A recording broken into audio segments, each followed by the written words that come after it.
మన లోకానికి వచ్చే మనలను రక్షించుటకు రక్షకుడు జన్మించెను, రక్షకుడు జన్మించెను, రక్షకుడు జన్మించెను, రక్షకుడు జన్మించెను. మరొకసారి పాడదామా? చీకటిలో ఉన్న లోకము వెలుగులోకి నడిపించుటకు రక్షకుడు జన్మించెను.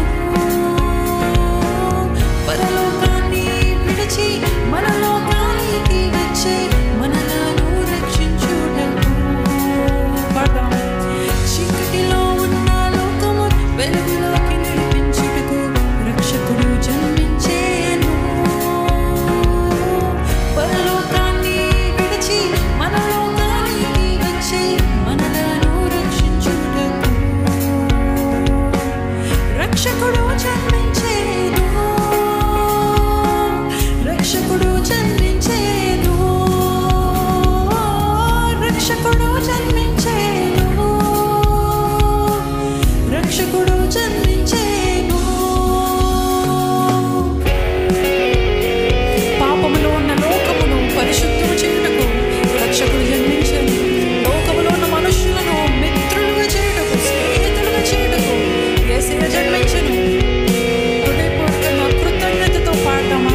దేవుడు ఎందుకు జన్మించాడు, ఎందుకు ఉదయించాడు, దేవుడు ఎందుకు వచ్చాడు పరమార్థాన్ని అర్థం చేసుకుంటూ నా పాపముల కొరకు, నన్ను పరిశుద్ధపరచడం కొరకు, నన్ను నీతిగా చేయడం కొరకు, నన్ను నిత్య జీవము వారసులుగా చేయటకు దేవుడు వచ్చాడు. సంతోషంగా పాడదాం.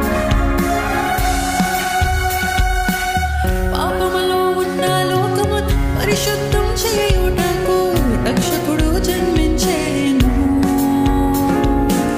లోకములో ఉన్న మనుషులను మిత్రులుగా చేయుటకు యేసయ్య జన్మించెను. పాడదామా బిగ్గరగా?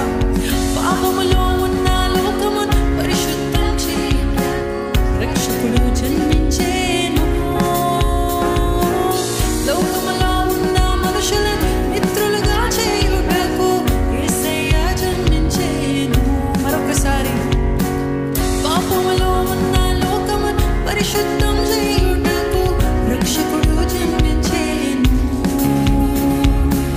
లోకములో ఉన్న మనుషులను మిత్రులుగా చేయుటకు యేసయ్య జన్మించెను. రక్షకుడు జన్మించెను, రక్షకుడు జన్మించెను,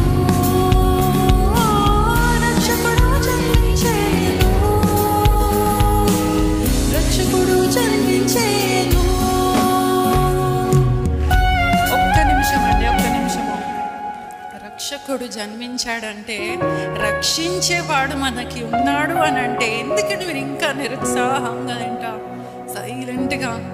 నేను ఇప్పుడు చెప్తూ ఉంటాను, మీకు ఒక ₹1,00,00,000 అప్పు ఉందనుకోండి, ఒక అతను వచ్చి ₹1,00,00,000 చెక్ వేసి ఇదిగో నీ అప్పులన్నీ తీరిపోతాయి అని అంటే కరెక్ట్ టైంకి నన్ను రక్షించావు అని చెప్పి థ్యాంక్ యూ అని తీసుకొని వెళ్ళిపోతూ ఉంటారా? లేకపోతే గంతులేస్తూ థ్యాంక్ యూ చెప్తూ వందనాలు చెల్లిస్తూ ఊరు వాడ అంతా ప్రకటిస్తూ నా అప్పులన్నీ తీరిపోయాయి అనేసి ఎంత ఆనందంగా ఉంటారు?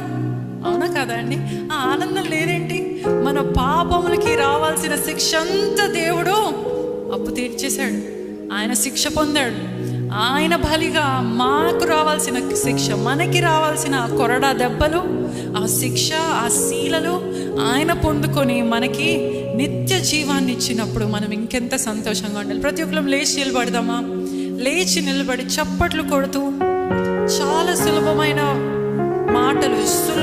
మాటలు, చీకటిలో ఉన్న లోకమును వెలుగులోకి నడిపించుటకు రక్షకుడు జన్మించాడు. అవునా కాదా అండి?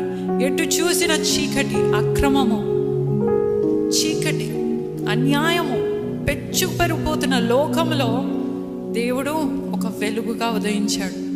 మనము కూడా దేవుని వెలుగును పొందుకుంటున్న మనము కూడా ఇతరుల్ని వెలిగించే వారంగా మనం ఉండాలి. కానీ మన మంచం కిందో ఆ వెలుగుని కప్పేవారంగా కాక పరలోకాన్ని విడిచి మన లోకానికి వచ్చి మనలను రక్షించుటకు. బంగారం అడగలేదు సాంగ్లో, నే వెదకి రాలేనని నా కోసం వచ్చాడు. వి కాంట్ మన నీతి క్రియలు, మన మంచి పనులు మనకి ఏమాత్రం సరిపోదండి దేవుని రాజ్యంలో అడుగు పెట్టడానికి. అందుకే ఆయన తన రక్తాన్ని చిందించి మనల్ని ఆయన రక్తంతో కడిగి పరిశుద్ధపరిచి ఆ తెరని తెంపివేసి డైరెక్ట్ కనెక్షన్, రైట్స్, అర్హత దేవుడు మనకి ఇచ్చాడు. ఆ కృతజ్ఞతతో చీకటిలో ఉన్న లోకము వెలుగులోని నడిపించుటకు రక్షకుడు జన్మించేను.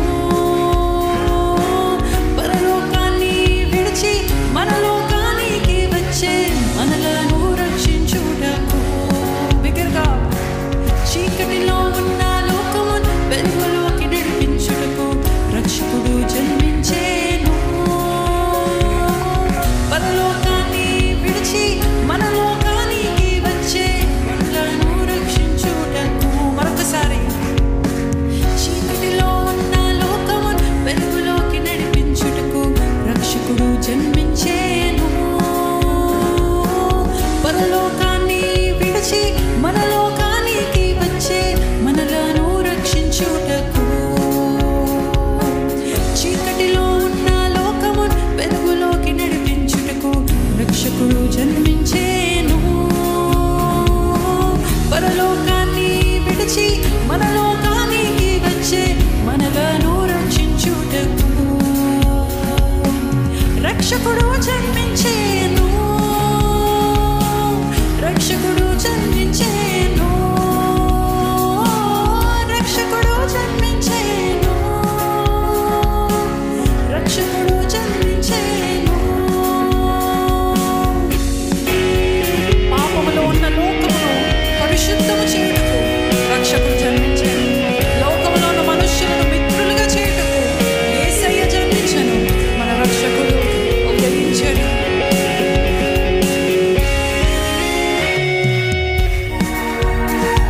ప్రతి ఒక్క నిమిషం పట్టుకుంటాం.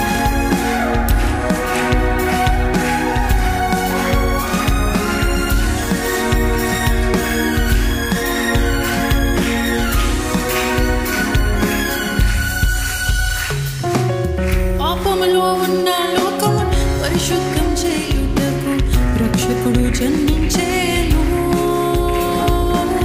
లోకములో ఉన్న మనుషుల మిత్రులుగా చేయుటకు యేసయ్య జన్మించేను. పాపములో ఉన్న లోకము పరిశుద్ధం చేయుటకు రక్షకుడు జన్మించేను.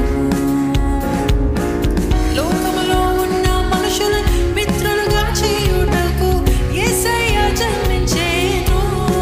రక్షకుడు జన్మించేను. రక్షకుడు జన్మించేను. రక్షకుడు జన్మించేను. రక్షకుడు జన్మించేను.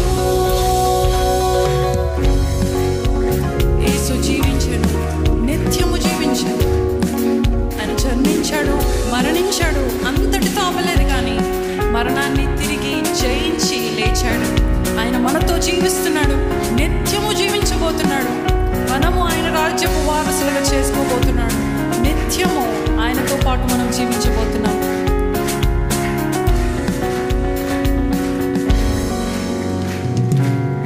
యేసు జీవించెను, నిత్యము జీవించెను. యేసు జీవించెను, నిత్యము జీవించెను. చెప్దామా? యేసు జీవించెను, నిత్యము జీవించెను. యేసు జీవించెను, నిత్యము జీవించెను. యేసు జీవించెను, నిత్యము జీవించెను. యేసు జీవించెను, నిత్యము జీవించెను. చీకటిలో ఉన్న లోకము వెలుగులోకి నడిపించుటకు రక్షకుడు జన్మించెను. పరలోకాన్ని విడిచి